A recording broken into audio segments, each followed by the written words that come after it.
Hello everyone, it's Shane Kanto, your Wasteland reviewer, and I'm here to review The Wailing, and this is a new horror film coming to you, also known as El Lanto, and this is from director Pedro Martin-Calero, and written by Isabella Pena, along with Martin-Calero.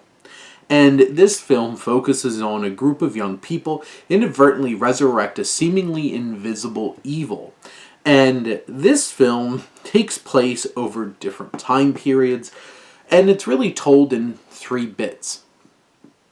2 very directly connected and overall all connected in this tapestry of generational trauma and impending doom for women specifically, because you know what the looming force of evil is? Creepy old men. And this is such a haunting experience. What Martin-Calero is able to do directing this film is quite impressive. And the cinematography from Constanza Sandoval is striking and just impeccable. This first part, a lot of it's through a camera phone, and you see things in the background on video calls and stuff like that. In the past, it's all through a video camera.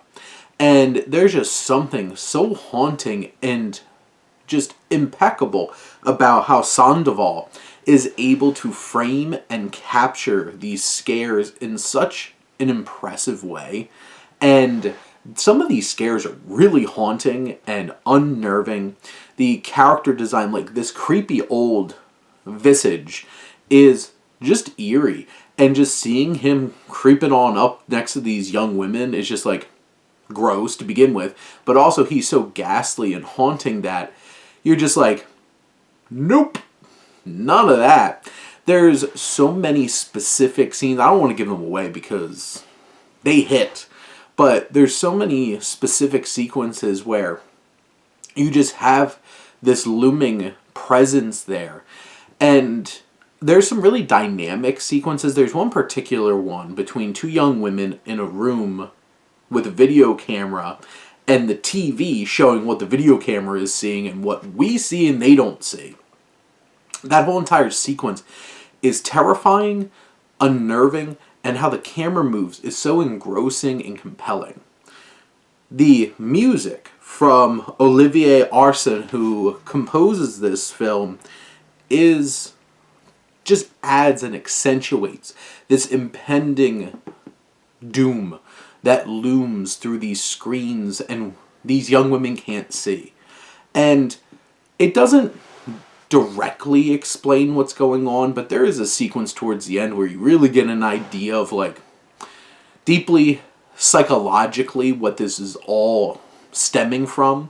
And it's brought to life in a very haunting and unnerving sequence that kind of, without saying words, spells out what this really might be. And I think it does a good enough job of threading these stories together. It does still feel very truncated and kind of feels like 2 separate films that are just kind of smashed together because it has the same, like, haunting, I guess you would say. But there's just something so terrifying about this film. The scares work. There's these other layers of Andrea, the first character, who's desperately trying to find her true parents. She's adopted and she wants to find them, and struggling with her relationship with her significant other that's long distance. And in the past you have Camila, this young film student who's desperately trying to find her artistic expression while dealing with the judgment of a really piece of crap male film professor, and this alluring connection that she has with this young woman, Marie, who becomes a much bigger piece to this whole story and how this all comes together. And this one very creepy empty apartment that might not be so empty, but the story has these deeper layers and connections. The past with Camila I felt like was much more interesting and compelling, and actually really works alone on its own. And with that and Marie and how that all comes together is honestly pretty close to feature length anyway, so probably could have just been that. But you also have these performances. Esther Exposito, who plays Andrea, sells this so well. Milena Villa, who plays Camila, great. But Mathilde Olivier, who plays Marie, really is impressive. She just has this presence that is alluring, and that's the connection that Camila sees through her video camera, but also there's just this emotional weight that Olivier is able to carry as we get into the third act of this film.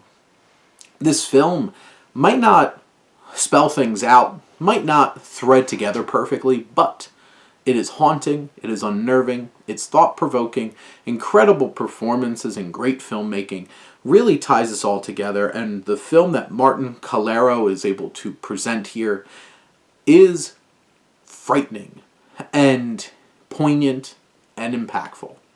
But those are my thoughts on The Wailing. Let me know what you think and let's talk some movies. But thank you as always for tuning in and supporting your Wasteland reviewer.